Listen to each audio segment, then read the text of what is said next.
শোনো, আমরা হচ্ছে বৌমা না, আমরা হচ্ছে বোমা। আমরা আমাদের বরের মুখের উপর ওদেরই মায়ের নামে বদনাম করার দম রাখি। তোমার মা নিজেকে কি ভাবে? তোমার মা হচ্ছে একজন দজ্জাল মহিলা। আমার শাশুড়ি মা 24 ঘন্টা বলে আমার ছেলের জন্য দূর দূর থেকে সম্বন্ধ আসতো।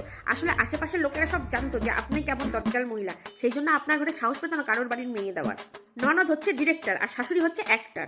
ননদ ফোনে ফোনে ডিরেকশন দেয় আর শাশুড়ি ওইগুলো করে। শাশুড়ি যদি হয় পেট্রোল, ননদ তাহলে দেশলাই। তবে ঢোল তবলা ঘন্টি ওই বড়ই হয়, কারণ যা কিছু হবে ফাঁসবে তো ওই মালটা।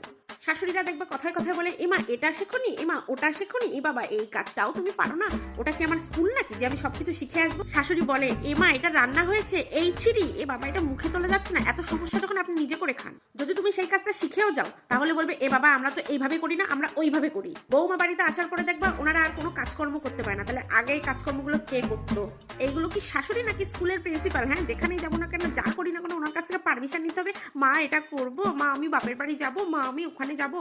আসলে সবাই ধোয়া তুলসী পাতা, একমাত্র আমি বিচুটি পাতা।